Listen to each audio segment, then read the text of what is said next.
So we have Board of Trustees members, we have Board of Counselors members with us this morning. I dare say our friends Vivian and Windsor Andrews traveled the farthest to hear you this morning, Kevin, so please deliver.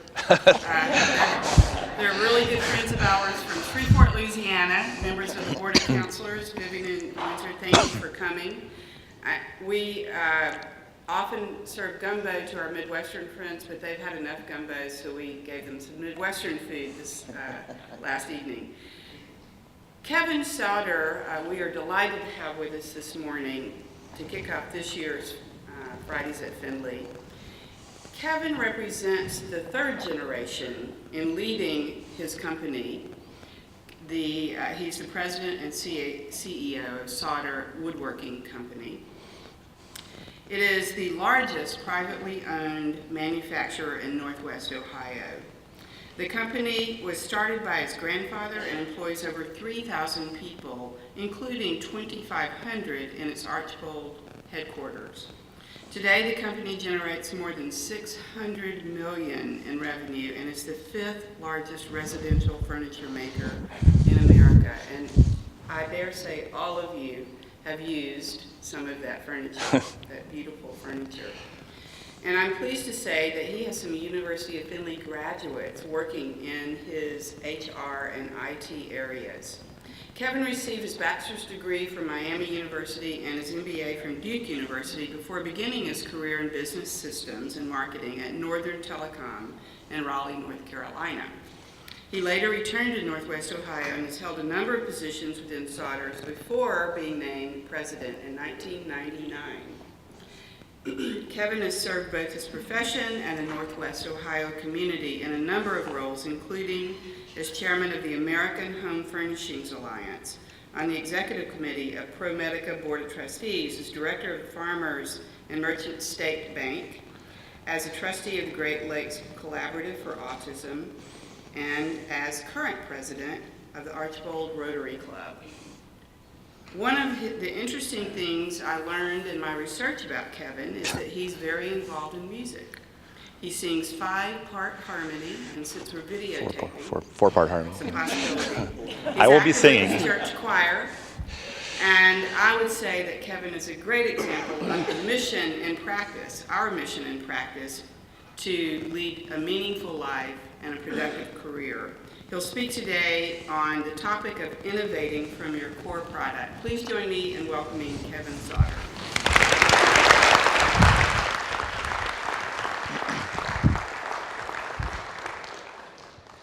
Thank you, Dr. Fell. You have done some amazing things here at this university already. You've been here for, 8 years, and the animal science program and the business program and so many things have continued to improve and grow, and I'm so excited to be here with you. Thank you, Dr. Latta, my buddy Marcia. She and I serve on the Farmers and Merchants Bank Board. Thank you, First Federal, for sponsoring this as well. Our good competitors. And it's such a pleasure to be here. Now, my first draft of this speech had lots of bullet points, lots of charts, things that you'd see in your business school presentations, and I threw that all away.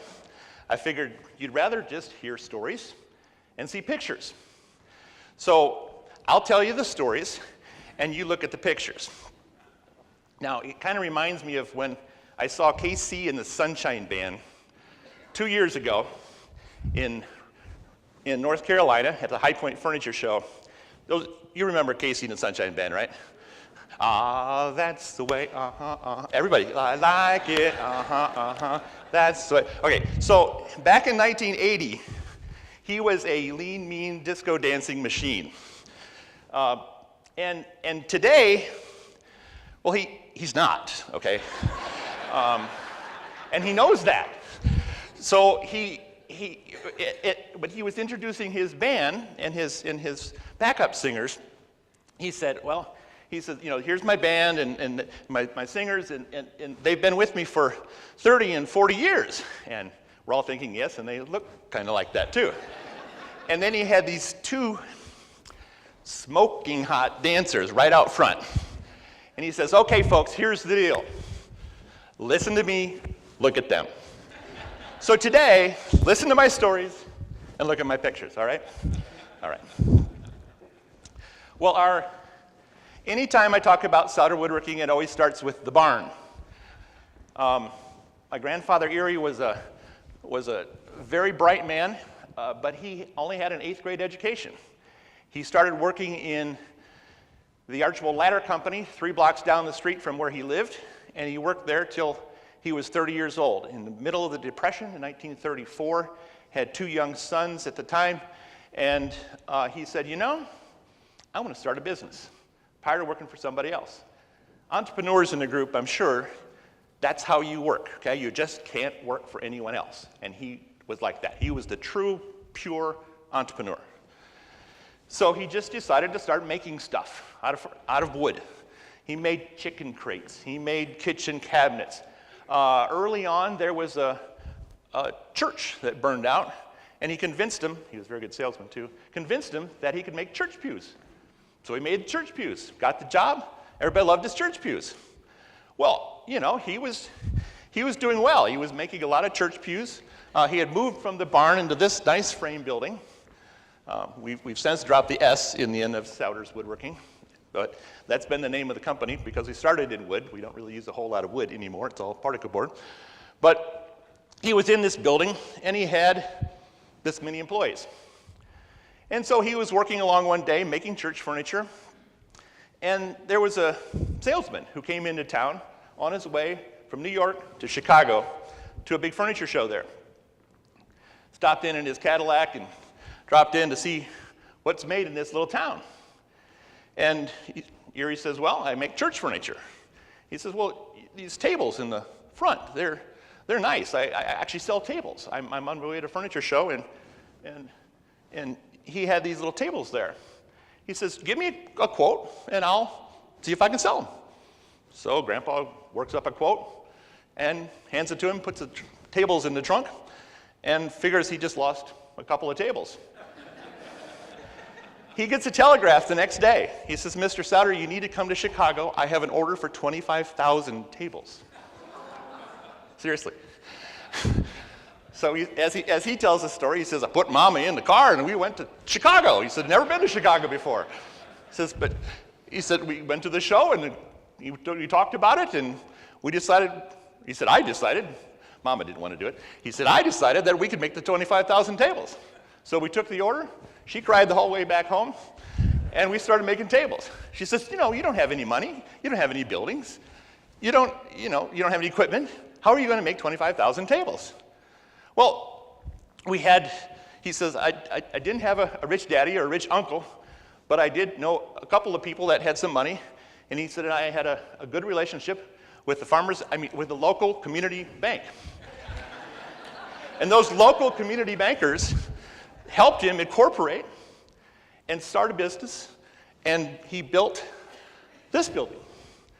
And he started making tables. And it was really going well. This was his crew. Let's see if you can see, this is my grandfather right there, and his wife, my grandmother, Leona. That's my dad right there, 11 years old, and his older brother, Delmer, and my uncle Merle, and my aunt Stella over here somewhere. Anyway, that was the crew.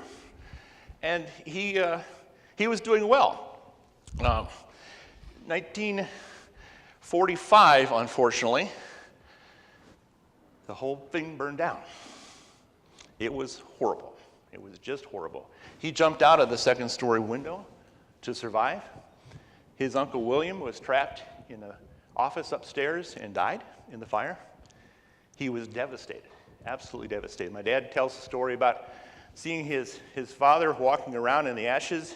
He says, everything I've worked for is gone. It's gone. I can't start over. And that's when he realized that things don't matter. We're stewards of what God gives us. We're stewards of the things. They're not ours. But he built it back up again. He went back to those same good community bankers and other shareholders, got more money, and built a couple of bigger buildings. And on this side, let's see, over here was the church furniture factory. And these two buildings, separated by a overhead, this is Elm Street, that's all filled in now. It's called the Elm Street plant. But this is still our corporate headquarters. My office is right up in there. It's been, remodeled a couple times since, but it's still there. Same old brick underneath. And we're in Archbold, Ohio, right where he grew up. The place where I parked my car was the house that he lived in, the house that I actually lived in until I was 5 years old. I learned to ride my bike right along that street. My neighbor Merrill Miller lived right over there. So it's fun to tell our visitors when they come about that. Is in High Point, everybody looks the same. We all have pretty showrooms and bright lights and dusted furniture, and it's great. But you get them to Archbold, and you drive through Norman Rockwellville, and you come to the factories, and we've got 5 million square feet of big brown buildings and nice people, and we have roasted chicken and peanut butter pie at the Barn Restaurant, and suddenly we're a different company. Suddenly we're a company that they want to work with, that they trust and they'd like. And it is fun to see some of the jaded New Yorkers or Miamians or Californians come in and look around and just wonder how it could still be made in the United States. Because they've been in all the factories in China, and we have some factories in China. About 80% of our business is domestic and 20% is imported. Some things are just better made there. Inexpensive seating, metal and glass furniture, some of those kind of things particularly. But our deal is we want to continue to automate and be productive and be world class. So when a company like IKEA comes to us and says, IKEA being the world's largest furniture manufacturer and retailer, $32 billion based in Sweden, we're their largest North American partner because we do it right. We do it with productivity and automation and quality, and the people are what make the difference. And that's all done in Archbold, Ohio. Well, the story continues, and he was making tables and church furniture. And some of the tables really had come from the waste from the church pews. If you think about church pews, you've got all those end cuts with the wood trim and all those things. And so being the frugal Mennonite that he was, he wanted to make sure he didn't waste anything. So that's where the tables came from in the beginning. And when he was doing it then in big volume, he literally was bringing in rail cars full of broom handle offall from a factory in Oregon. Back in the day, back in the 40s, he was getting a rail car of dowels and making his posts from scrap wood. So he was always into more with less and finding a better way. Well, the story continues. He was selling these tables through a distributor in Detroit, a man named Irving Turner, a nice Jewish man who had an office above an A&P store. And Irving would design the furniture, hire the sales reps, and sell the furniture. And Erie, the good Mennonite small-town manufacturer, would make the stuff better, faster, cheaper. And the two of them got along famously. It was amazing. It was truly a great partnership. For 30-plus years, they worked together. Well, he was up with Irving, talking to one of our bigger customers at the time, the Federal Drug Stores, 12-store chain of drugstores out of Detroit. And the buyer, this is where you got to listen to the buyer. The buyer says, Mr. Sauder, you've been shipping me all this air. These tables, it's just all air. He says, I can't fit enough into a truck. He says, I can't fit enough into my warehouses.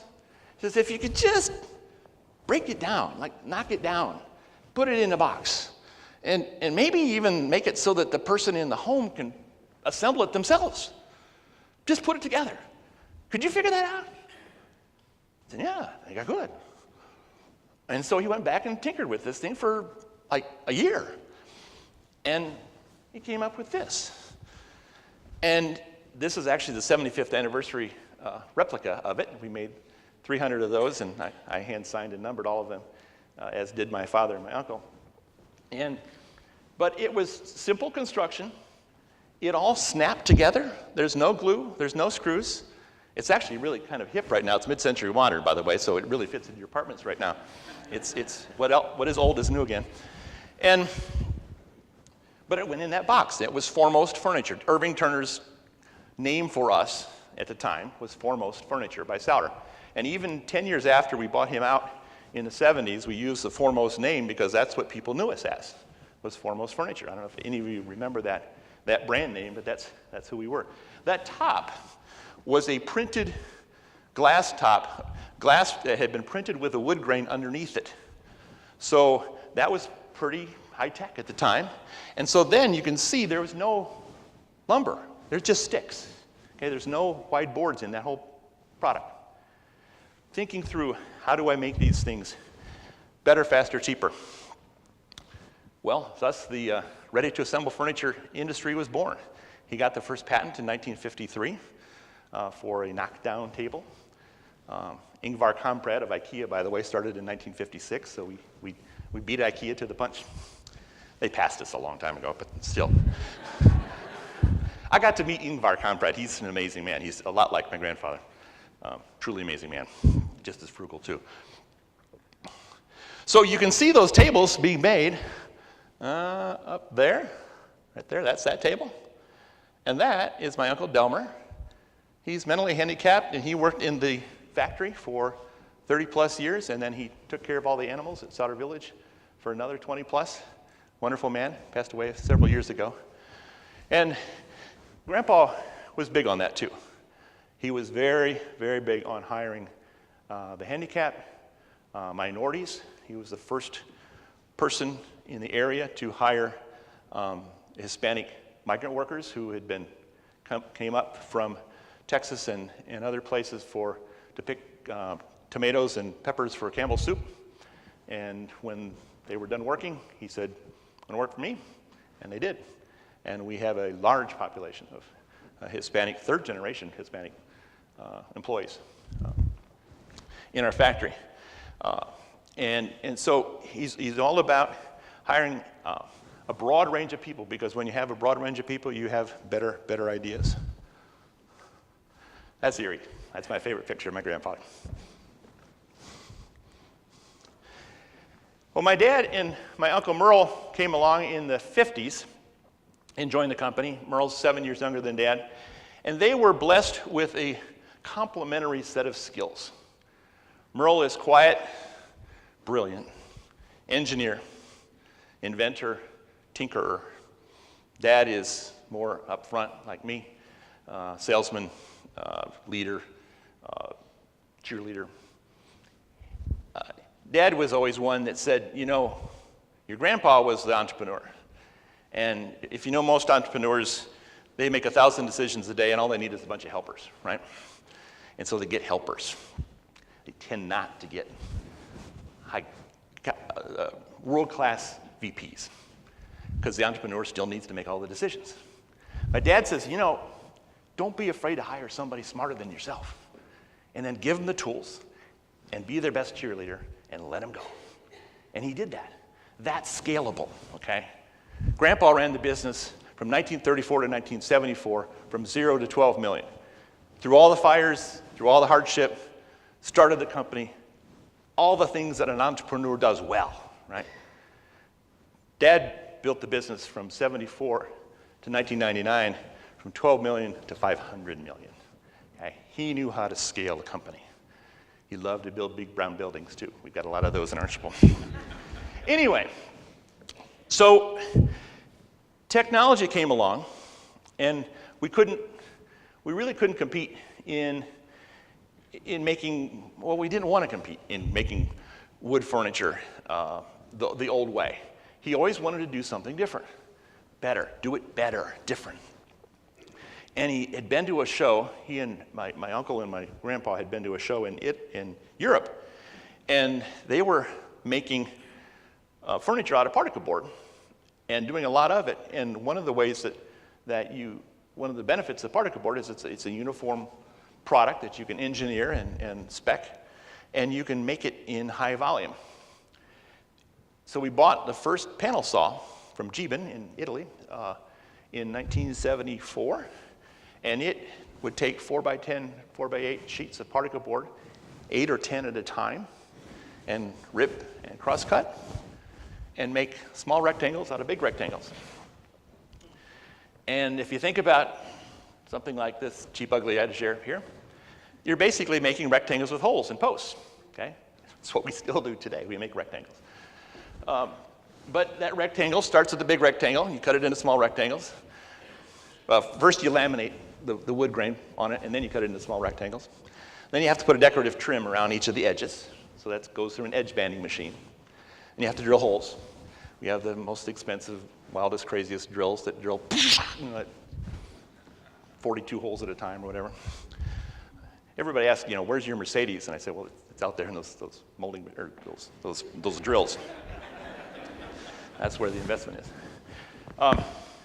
So we're really good at making rectangles with holes, and it started back in the 70s. We also, Merle invented the first molder wrapper machine, those moldings on the front of the shelves. It gets it away from thin ugly to thick ugly.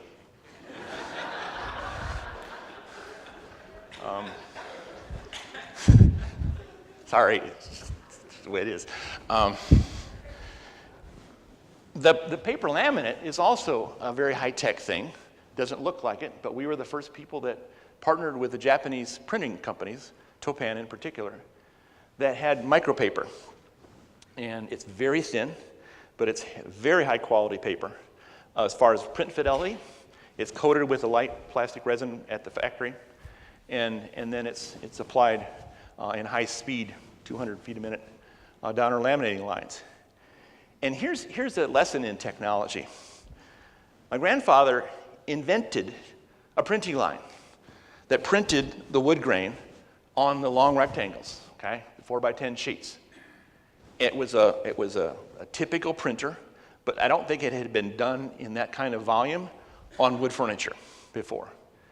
And it was a long line. It was prone to fires. I worked back there in 1978, and they had a couple of fire extinguishers, and it was always fun because a fire would flash up, and then all right, it's a break time. Okay, so we get an hour break, and they clean up. But anyway, so this print line was kind of the thing. When he saw this paper, Erie was the first person to say, get rid of the print line, the one I invented. Get it out of here. This is better. Okay? That's innovation. That's embracing technology. So we had the best printed paper. It really looked like wood. If you think back in the 70s, all the other stuff was this ugly vinyl, icky, yucky stuff. Probably the same stuff that's under those tables right now. But this looked like wood. And so we got better and better at making fake wood look good. That's another one of our things that we do well. We make rectangles with holes, we make moldings, and we make fake wood look good. We also, getting ahead of myself, darn. Oh, those are so, okay, back here. We also thought much more that we were in the functional furniture business than in the decorative furniture business. We were the Yankees who made cheap furniture that you sold to Kmart. And a gentleman from Broyhill and Bassett, they didn't really think too much of me because we didn't make real furniture. He says, Kevin, y'all have a good product, but it's not real furniture after all. Well, those guys, they're all about decoration and big and beautiful and Henry VIII and Louis XIV and all those things, right? We just wanted to make a microwave cart that people wanted to buy. And this was my Aunt Frida's microwave. Truly, this was. And it didn't fit in under the counter when she bought it and took it home. And she says, Merle, it doesn't fit on the counter. He says, well, I can make you a cart, I suppose. So at the time, back to this, we were making, cheap, ugly furniture for Kmart. But we were also in the OEM business, making other parts for other people. And so we got really good at making higher quality features. So if you look at this, this has a timbre door. That's that slatted door. It rolls up. This has a top that's made out of what we invented called Herculex. It's a low-pressure polyester laminate. So I'm starting showing my furniture tech geek in me coming out. And it had the moldings then around that top. But up until this point, we didn't put a timbre door or a panel and frame door or any of those higher-end features that we're making for other people in the kitchen cabinet industry, the mobile home, motorhome, the Elkhart. We had that Elkhart Archibald connection thing going really big in the 60s and 70s. And they were two separate businesses. And we didn't really think that they matched. This was like the first product that he put some of the stuff on from the higher end features onto the cheap, ugly furniture. So now we had higher end, cheap, ugly furniture. But it worked, and we sold. This was the Model 601, and we must have sold 500,000 of these things. I mean, lots.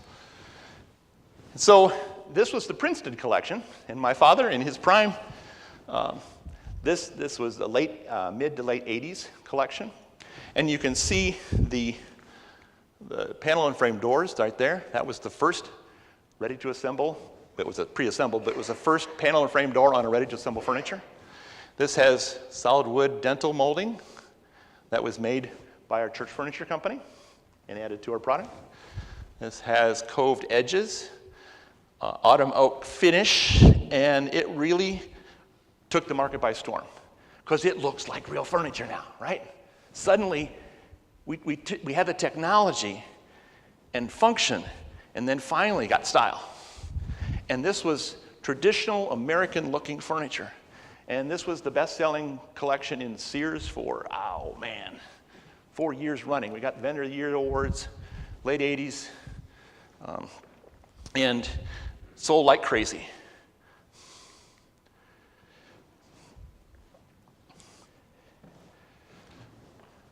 So fast forward to 1988, and I was down in North Carolina.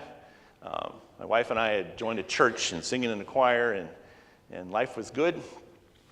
And Dad says, you know, Kevin, I think there's an opportunity to come back. I'm not ready to come back. He says, but there's a really good opportunity. There are these office superstores. Office Depot, Staples. Staples, I think, has 14 stores now, and Office Depot has 12. And I think there's going to be more out there, and it's a pretty good thing. And we're still trying to sell them desks that are 22 inches deep that fit on a Kmart gondola. And nobody really wants a desk that's only 22 inches deep. And he says, you know, if you'd come back, you won't be stepping on anybody's toes because nobody's addressing this market. We've got a good rep in Florida that knows the guy that started Office Depot. And maybe you could work with him. He can teach you a few things. And I think you should come back. Okay, so we did. Kind of kicking and screaming, but we did. And it's been a good run. It's been a good run, 30 years since. But this was one of my first collections that I developed for Office Depot. We kind of sketched on the back of a napkin. And that desk still is in Office Depot. $279 every day. It's a Heritage Hill collection, model number 2749. I'm a marketing and sales guy at heart. I came up through that channel. But again, you're thinking about the customer, thinking about what you can do well, and what the people are asking for. Third generation comes along, and by this time we had heard all the stories. You know, first generation starts it. You know, the dutiful sons, take over and build the business, and then the third generation comes up and screws it all up. Rags to riches to rags. We've all heard the stories, right? So we knew that, and so we were determined to make sure that didn't happen here.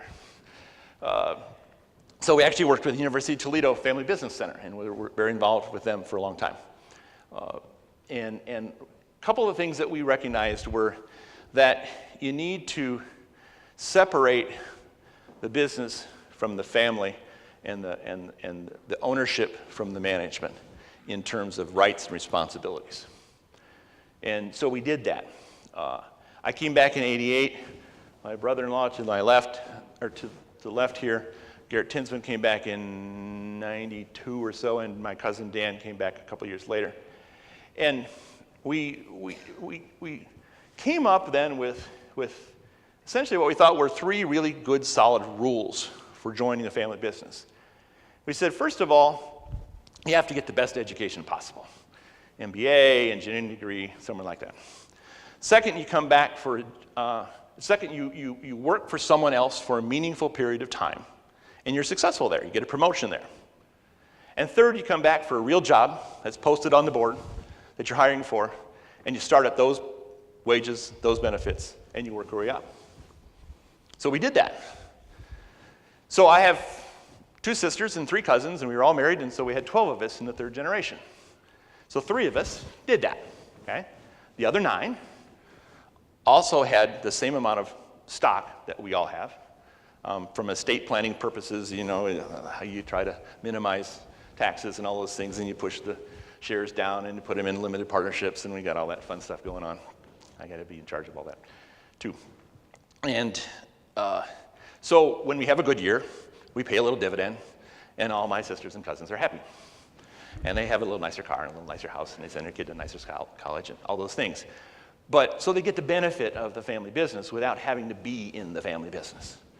My sister Diane is a social worker, got her MSW. She worked on the college campus of Bowling Green in the counseling center for 25 years. She could have been in our HR department. She'd been great, but she didn't want to work in our HR department. Okay, so I'm glad that she didn't have to work in the HR department just to get the benefit of being part of the company. So yeah, my brother-in-law Garrett, then Tinsman, that's Diana's husband, bright guy, Princeton undergrad, Northwestern MBA, worked in the auto industry for 5 years, came back in an operations role when we were first building our Brush Creek factory, worked his way up, and he's my right-hand man, EVP of operations. Really good guy. Guy on the right, Dan Sauder, also very bright, engineering degree from Clemson. All 3 of his kids are at Clemson right now. And he worked for Georgia Pacific in a particle board mill for a couple of years as an industrial engineer. Again, and then you heard my introduction. So we all came back with a little more to offer, maybe a little more self-confidence. We knew how to tie a tie, write a memo, not doing anything too stupid in a meeting. You know, you're a little more mature at 28 than you are at 22. No offense, but you are. And so it was good. I look at this picture now and I think, well, gosh, I think the 4th rule must be you have to have a navy blazer and a blue button-down shirt. We didn't put that into the minutes. But. So we have lots of big brown buildings and big factories. If any of you have been by there, this is our distribution center. Kind of reminds me of that last scene in Raiders of the Lost Ark and Indiana Jones and in that whole warehouse. And it really looks like it's a 1.4 million square foot warehouse. But that is changing too, okay? Today, in a month, we're going to be cranking up a brand new $16 million project. It's in construction right now, an automated storage and retrieval system that will be able to pick one box at a time, bring it down to a line that overwraps it, puts it in a UPS truck, and ships it out to Mrs. Jones in Peoria, Illinois, who ordered something on Wayfair or Amazon 2 days before, or actually 16 hours before. Because you have to keep up with technology. Otherwise, it was just a big brown building with lots of boxes in it. So these are our big brown buildings, about 5 million square feet in Archbold. We pretty much have that side of town paved over. We don't really want to build any more of those here. But the original factory is right there. That's where the fire was. This is the distribution center. Here's where we make our IKEA product, here and here. This is where we laminate and make our doors and drawers. You can see here the rail cars come in here by rail. We get most of our particle board by rail, but we go through the equivalent of about a truckload of particle board every 20 minutes. So we use a lot of it. So they're building a brand new $400 million factory up in Grayling, Michigan, Arauco, Chilean company, and we'll be their biggest customer. So now we'll be getting our particle board by truck. So that's a good thing. The Myers Road factory, that's 1 million square feet. Brush Creek factory, that's 500,000. That's where Garrett started. This is where the Church Furniture Company is right here, former subsidiary. Here's our power plant. We generate about a third of our own electricity from our sawdust. That we did 20 years ago. That was a major investment, a long payback. But you know, we're recycling 98% of all of our waste, which is amazing. You can see, this is an old picture. There's the sawdust mountain. We called that Mount Sparky because Sparks Wise owned that building there. That's a fire hazard. It's an environmental mess. And it's much better to burn our own sawdust to generate electricity. We were kind of green before green was cool. Okay, so I had an epiphany in 2000, the year after I became president, and I said, you know, folks, we do one thing really, really well. We make laminate, particle board, entertainment centers, and home office furniture for big discounters like Walmart, Kmart, and Target. We're really good at that. We're 3 years ahead of the competition on technology. We've got the best sales force in the country. It's good. But I have my entire family, all of our assets, on a single engine plane. I'm relying on that single engine plane to carry me through to the next generation. And so you'll hear everybody talk about my single engine plane because that's when we started to diversify. That's when you need to get a multi-engine plane. So we started some acquisitions. Bought a company called Progressive Furniture. Actually, they're originally based in Swanton, Ohio. They had a factory down in Claremont, North Carolina. But what they're really known for today is imported, Mexican-made, solid pine, again, big ugly furniture. It sells like crazy though. Made in Mexico. And then they do some imports of coffee tables and cocktail tables and things. Nice company, about a $60 million company. I let them alone. I've got a good Southern gentleman who grew up in the Bassett organization named Dan Kendrick who runs it, and he does a great job. Bought a company called Studio RTA out in LA. And that was a little bit more of a struggle.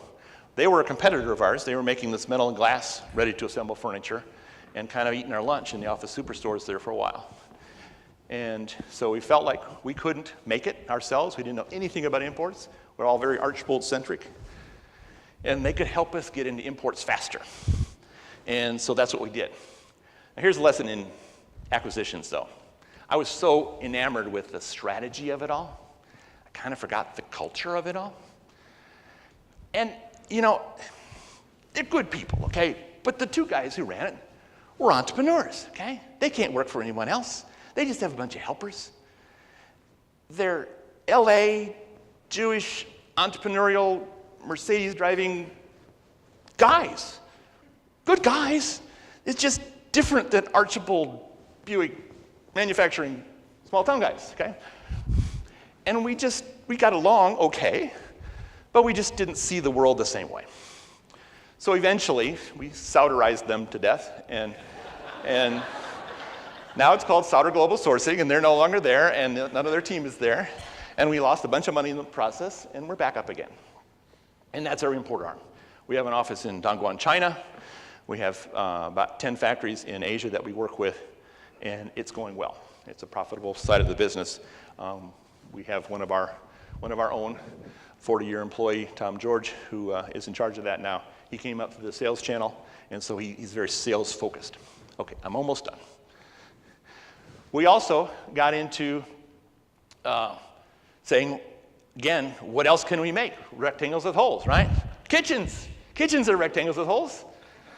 And so we talked with IKEA, and we make now all of their North American kitchens. Not the doors, not the drawers, just the guts, just the boxes, okay? And that's, a nice little $60 million business. Then they came back to us and said, would you like to make bedroom furniture? We said, sure, we can do that.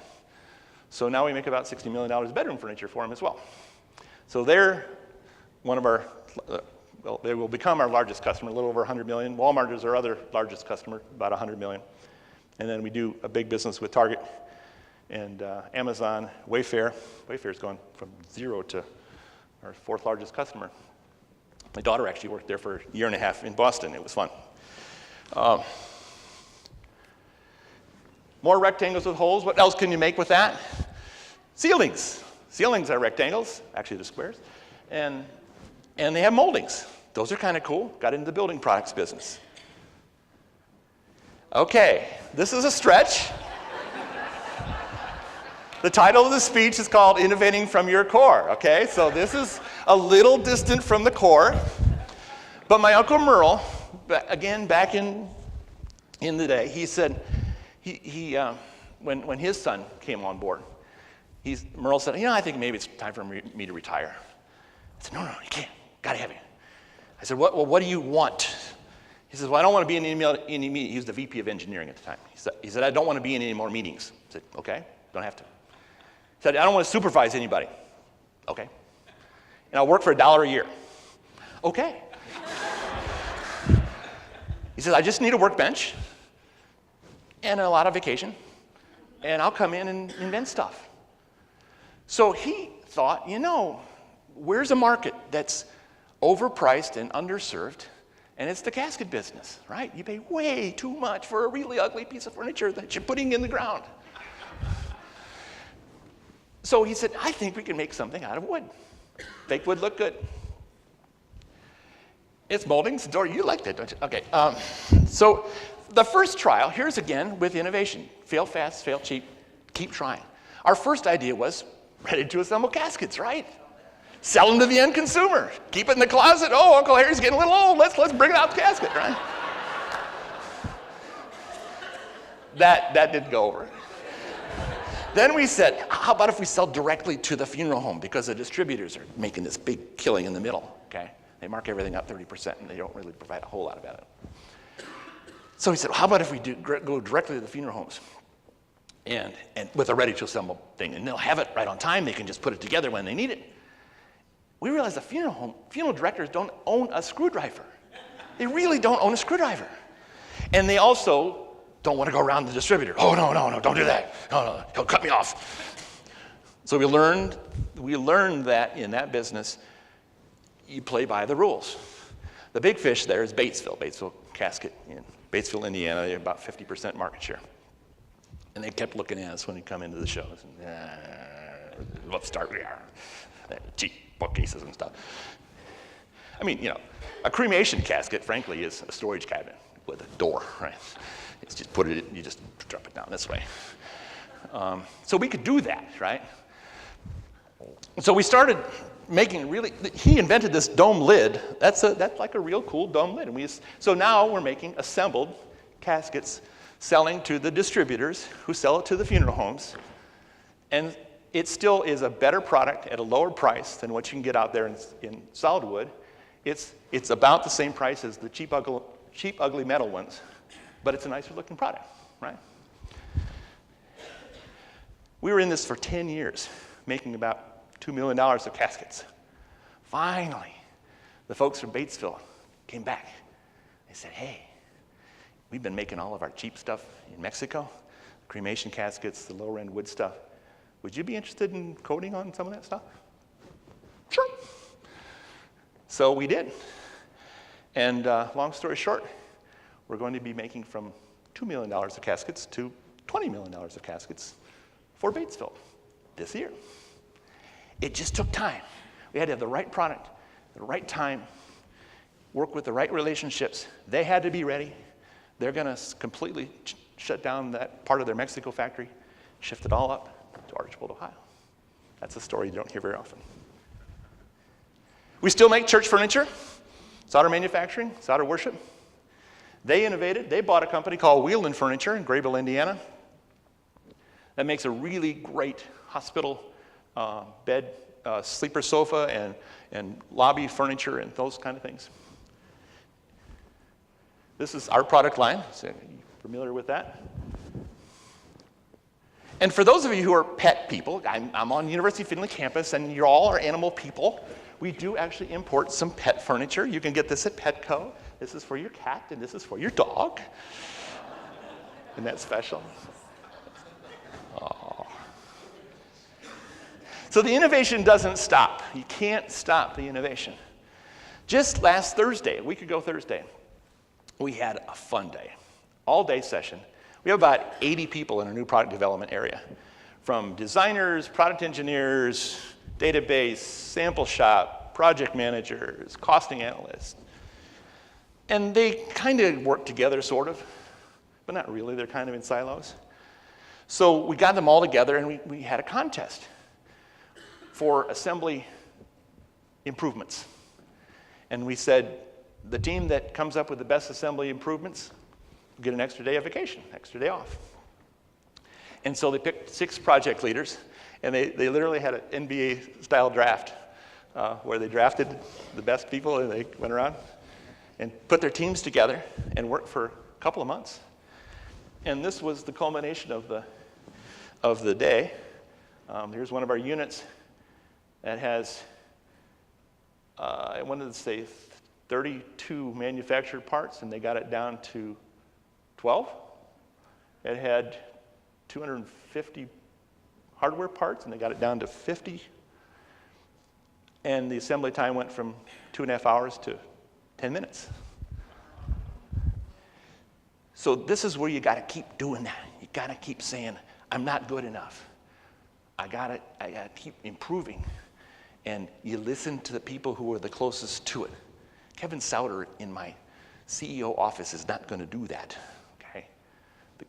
But the teams, getting the designer with the sample shop craftsman, with the costing analyst, and the product engineer in the same team, figuring out a solution, that's where you get the beauty. So I could talk all day. You can see that. I like talking about our company. But it's an exciting business. We're not perfect. We have a lot to learn. But you can hear some of the themes, you know? Fail fast, fail cheap. Don't put all your eggs in one basket or your people on a single engine plane. Listen to the customer, the buyer. Don't be afraid to obsolete yourself, your technology, or your product line. Have a little fun. I think we have about 10 minutes for questions. Who'd like to ask a question?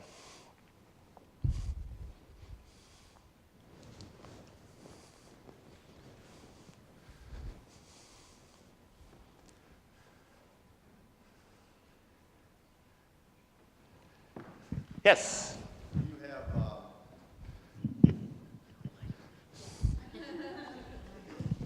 how many employees do you have? And I assume you're non-union, but have you ever had any threats of unionization or so forth? We have about 3,000 employees overall, about 2,500 based in Archbold. Have never had a serious union issue. We've been non-union all along.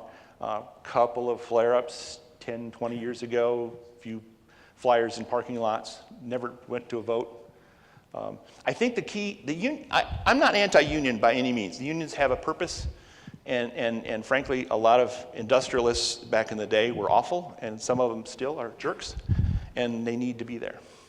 But if you listen to your employees and you treat them like your friends, and you try to keep them competitive in market-based wages and benefits, you don't really need a union, I don't think. One of the things I do every year is I have town hall meetings. They're coming up in 2 weeks. I'm going to do 38 over 3 weeks, over all 3 shifts. And I meet in a group about 50 people at a time, 50 to 60 people at a time, on shift, paid, and really go over how the year's going and what we're doing differently, and kind of a few messages I want to get across. My HR VP talks for about 5 minutes, and then we have about 10 minutes of questions. First couple of years we did this, nobody said anything, or then they were worried, or it became a kind of a grumbling session. But they learned to trust me. I will give them the straight answer, the straight shot, and that I won't always give them the answer they're looking for, but I will give it an honest one. And so that has worked a lot. It's a crazy 3 weeks, but it's where I get a lot of input on what the pulse of the company is right then, and what the issues are. You hear from the single moms who are struggling with our high deductible health plan. You hear from the guy who's been there for 30 years, kind of upset that the kid next to him is making as much as he does. But I say, but the kid's doing just as good of a job. He's doing just as much production. And that's what the market pays for that job. I can't give you an extra $2 just because you've been here for 30 years. I'm sorry. The market pays $16 for that job, not $18. And so I have to talk about that. So hopefully we keep the union issues away, because I like to be able to solve it. I'm not afraid to deal with difficult issues like that. Good question. Other questions? I have a question for you right here in the front. To your. Thank you. Sorry. Okay. Yeah. I'm clueless. So Yes, you've Don. clearly done a lot of innovating. My question is, are you guys ever able to project changes based off of certain market trends or off of what consumers are drawn toward? One of the cool things about e-commerce is there's so much more data. We always thought we knew what was going on, but now we can see it, okay? We can test stuff. We're our own third-party retailer on Amazon. So we can put stuff on there and try it. We just let's make 30 of them. Everything, that was part of this exercise on Thursday, is we said, stop trying to do everything for what's going to fit on the Walmart gondola and sell 40,000 units. We don't have to sell 40,000 of everything. We can sell 4,000 of something, or even 400 of something if we can make money at it. So let's just try it. Let's make 40 of them in the sample shop for $200 a piece and sell them for $80. That's okay. It's a test, right? Put it out there and see if it sells. And we did that. We're doing more of that. But that's one of the things that we're trying to do. Features. We have an artograph printing process that we can print on this coated paper. Nothing sticks to the paper, and we figured out how to do that. So you print your kid's name or your dog's picture or whatever on a dresser drawer, ship it to you. Wouldn't that be cool? For an extra $10? That'd be fun, right? I'd do that. So those are the kind of things that we're trying to do. We're just starting to gear up for a pretty major strategic planning process, and so we're going to get some industry experts in. This company in Cleveland called Cleveland Research that we've been working with. They're really on the inside of Amazon and all of e-commerce, and they're going to teach us a lot of things about that. As you started sourcing from China, Yes. How did you balance that with your company, the strong made in America image that you had? Good question. We haven't pushed the made in America so much on our advertising. It's more of designed, managed by trusted people that you know and love. And some things are just better made over there, just from a value standpoint. The end consumer, I think, cares about it some, but they don't want to pay any more for it, unfortunately. The buyers, they say they're pro-USA, but in the end, just give it to me for $100, not $110. And so we have to balance that. So I go over there about every other year. Our people are there every month, and we're making sure that the factories are socially compliant. Frankly, now the technology is almost identical to Archibald. It's kind of scary. But we're encouraging it. It's like, keep building it, keep automating, because the wages in China are going up. We started in Taiwan, right, 20 years ago, and now they're higher wage, higher skilled, more high tech, and China is going to become that with these tariffs, probably even more so. It's going to shift the business to Malaysia and Vietnam and Singapore, or not Singapore, in Indonesia. It won't shift much back here, a little bit. We have a few products that we make both places, and we'll make more of them here now. But not many. So it's a balance. I think about it. I went to a couple of factories that I said, we will not ever buy from this factory again, and we got out. But all of the factories that we currently work with, I think, are first-class people and first-class processes and socially compliant operation. Thank you. Time for one more question? Yes? Your Well, they know the rules. And kinda, we hope. I have a niece who's got her MBA from Vanderbilt, and she's working for Procter & Gamble right now. Real bright gal. She's an HR kind of person, but she's a strategy. She could be a CEO. I have a nephew who's got his undergrad from Vanderbilt in finance. He's working on Wall Street.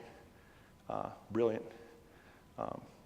And he's probably the top prospect as far as interest of coming back. My niece is less interested. Dan's 3 kids are all at Clemson. They're all bright. I don't know what they'll want to do. My daughter was at Wayfair. She did that thing for a while, and she's a writer. She's a creative person. So we don't want to force things on people, okay? If it works out that she works in a creative marketing role or something, that'd be cool, but I'm not going to force it. If it doesn't happen, it doesn't happen. We're prepared to say we want to have family ownership. We don't have to have family leadership. It's okay. So we'll see. Hey, this has been fun. Thank you so much. I really appreciate it.